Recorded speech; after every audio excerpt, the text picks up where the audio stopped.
Shalom saudara-saudara yang dikasihi Tuhan. Selamat bertemu kembali dalam program Firman Menyapa HKBP Petojo. Hari ini Sabtu tanggal 9 April 2022. Sebelum kita mendengarkan firman Tuhan, mari terlebih dahulu kita berdoa. Bapa di sorga, syukur kami panjatkan atas kasih Tuhan memelihara jasmani dan rohani kami secara seimbang. Melalui pemeliharaan Tuhan, kami masih bisa menjaga keutuhan hidup kami.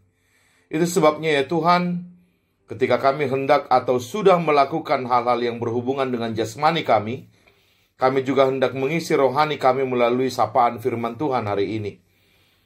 Agar kami senantiasa memahami kehendak-Mu dalam kehidupan kami. Berfirmanlah ya Tuhan dan kuasailah hidup kami. Di dalam Kristus Yesus Tuhan kami. Amin. Firman Tuhan bagi kita hari ini tertulis dalam Kitab 1 Timotius pasal yang pertama ayat yang kelima. Demikian dikatakan, tujuan nasihat itu ialah kasih yang timbul dari hati yang suci, dari hati nurani yang murni, dan dari iman yang tulus ikhlas. Demikianlah firman Tuhan. Yang berbahagia adalah orang yang mendengarkan firman Tuhan serta memeliharanya. Amin. Jemaat yang terkasih, di usia yang masih sangat muda, Timotius telah dipercayai oleh Rasul Paulus untuk memimpin sebuah jemaat Kristen di Efesus. Ibarat kita sekarang ini, Timotius bisa kita katakan adalah uluan huria jemaat Efesus. Jangan kita berpikir bahwa karena Timotius sang uluan huria masih sangat muda, maka orang-orang enggan untuk membebani pelayanannya. Orang-orang pasti akan mendukung dia karena mereka kasihan kepada Timotius. Oh, tidak sama sekali. Yang terjadi justru sebaliknya. Karena mereka melihat Timotius masih sangat muda, maka para pengacau di jemaat Efesus berpikir bahwa inilah saatnya untuk membuat keributan. Mumpung Rasul Paulus sedang tidak ada, dan mumpung uluan huria sedang dijabat oleh seorang naposo bulung bernama Timotius. Mereka sangat memandang rendah Timotius karena dia sangat muda. Itu sebabnya dalam surat 1 Timotius ini, Rasul Paulus meneguhkan Timotius dengan berkata, jangan seorang pun menganggap engkau rendah karena engkau muda. Jadilah teladan bagi orang-orang percaya dalam perkataanmu, dalam tingkah lakumu, dalam kasihmu, dalam kesetiaanmu, dan dalam kesucianmu. 1 Timotius 4 ayat 12. Tapi memang inilah faktanya. Orang-orang cenderung menganggap rendah Timotius karena dia masih sangat muda. Nah, apa ajaran para penyesat di jemaat Efesus itu? Mereka adalah orang-orang Yahudi tradisional yang ingin menegakkan kembali hukum Taurat secara lahiriah seperti di era Perjanjian Lama.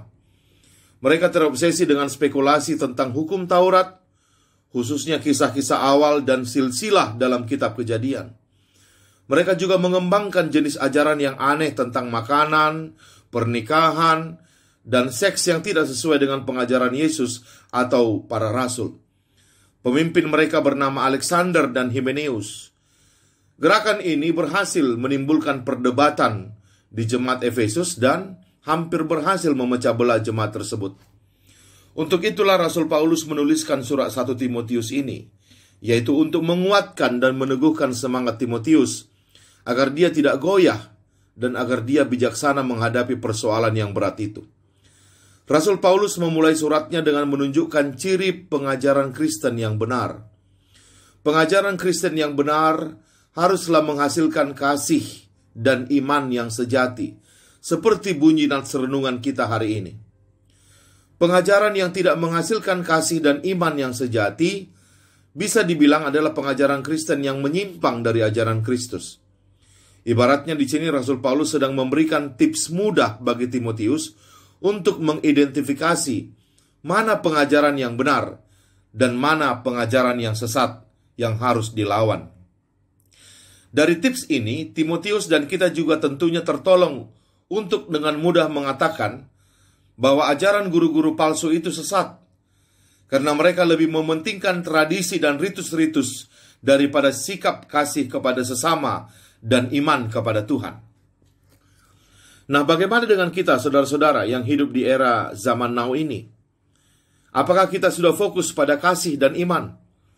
Atau kita masih suka berada di aras perdebatan, mempermasalahkan semata-mata soal ajaran misalnya, Atau kita lebih banyak meributkan soal bunga altar, atau soal uang transportasi, atau soal berapa kantong persembahan, atau soal iuran tahunan, atau bahkan kita lebih banyak meributkan soal ajaran trinitatis, soal khotbah yang bermutu atau tidak bermutu, soal song leader yang tidak pas notnya, atau soal kor yang salah menyanyikan lagunya, dan seterusnya dan seterusnya. Apakah kita masih stuck membicarakan hal-hal yang tidak penting di gereja kita, dan kita lupa soal dua hal terpenting yang ditekankan dalam nats renungan kita hari ini, bahwa pengajaran Kristen yang sehat itu fokus pada dua hal, yakni kasih kepada sesama dan iman kepada Tuhan. Kalau kita masih fokus kepada hal yang remeh-temeh itu, dan kita gagal mengembangkan kasih dan iman di gereja kita, atau di dalam pergaulan kita sehari-hari, maka kita juga sedang berada di pihak para guru-guru palsu dan para pengacau di jemaat Efesus tersebut. Saudara-saudaraku yang terkasih, inilah sapaan firman Tuhan bagi kita hari ini. Seimbangkanlah hidup kekristenan kita antara kasih kepada sesama dan iman kepada Tuhan.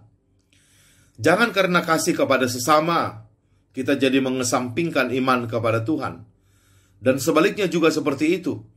Jangan karena iman kepada Tuhan, kita akhirnya mengesampingkan kasih kepada sesama, seperti yang dilakukan guru-guru palsu di jemaat Efesus yang lebih mementingkan ritual-ritual hukum Taurat daripada melakukan kasih kepada sesama manusia. Menyeimbangkan antara kasih kepada sesama dan iman kepada Tuhan ini bisa juga kita maknai berarti menyeimbangkan antara segi jasmani dan segi rohani kehidupan kita. Kita ini utuh, saudara-saudaraku. Utuh antara jasmani dan rohani kita. Keduanya tidak dapat dipisahkan. Jadi jangan melulu hanya menekankan sisi rohani, tapi kita melupakan jasmani. Atau sebaliknya, melulu memikirkan segi jasmani, tapi kita jadi melupakan sisi rohani kehidupan kita. Kedua hal ini saling mempengaruhi. Rohani yang rusak akan membuat jasmani juga ikut rusak. Sebaliknya, jasmani yang rusak cenderung menghambat pertumbuhan rohani kita. Oleh sebab itu, mari kita memperhatikan perkembangan kedua-duanya secara seimbang. Gereja memang memikirkan perkara rohani.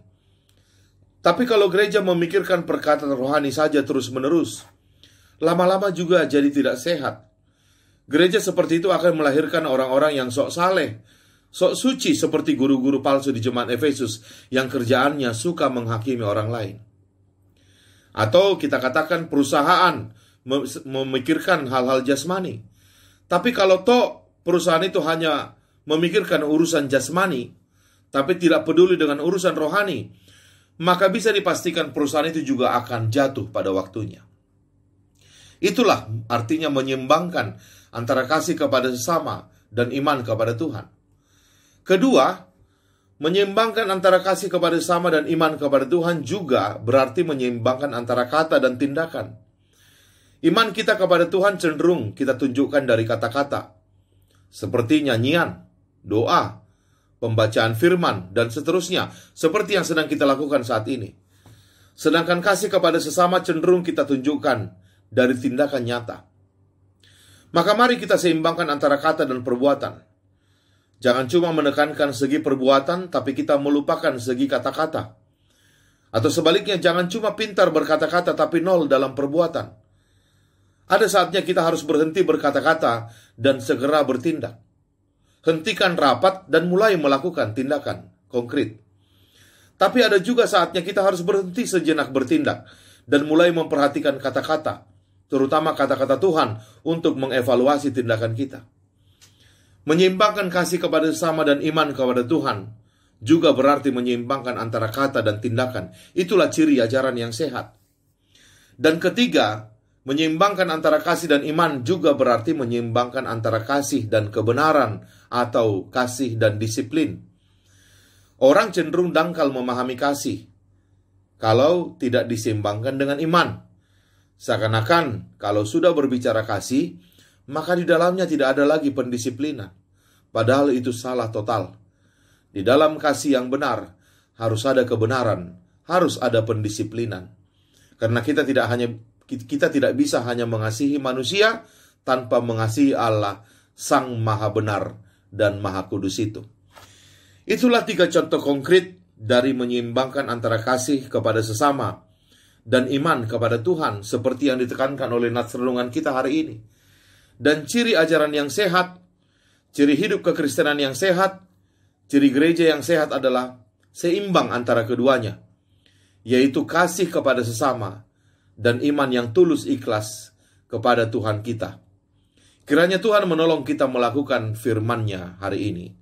Amin. Mari kita berdoa. Terima kasih ya Bapa, karena Engkau telah mengingatkan kami bahwa ciri ajaran yang sehat adalah ajaran itu harus menekankan kasih kepada sesama dan iman kepada Tuhan.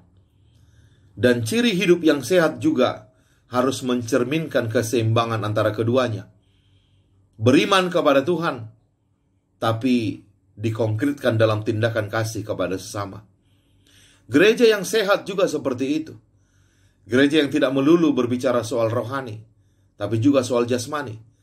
Gereja yang tidak melulu berbicara soal khotbah, tapi juga soal bagaimana membuat gedung gereja yang nyaman. Ya Tuhan, kami ini adalah manusia yang utuh antara jasmani dan rohani. Kami tidak bisa hanya menekankan satu sisi saja. Maka melalui firman-Mu hari ini ya Bapa, kami diingatkan untuk menyeimbangkan antara keduanya dalam kehidupan kami. Agar kami tidak seperti guru-guru palsu yang cuma menekankan iman kepada Tuhan, tapi tidak peduli kasih kepada sesama. Bapa, tolong kami untuk melakukan firman-Mu dalam kehidupan kami. Agar dari dalam diri kami terpancar kasih kepada sesama yang berasal dari iman yang tulus ikhlas kepada Tuhan. Bersama dengan firman-Mu Tuhan kami jalani hari ini. Dalam nama Kristus Yesus Tuhan kami. Amin. Selamat beraktivitas, Tuhan Yesus memberkati. Shalom.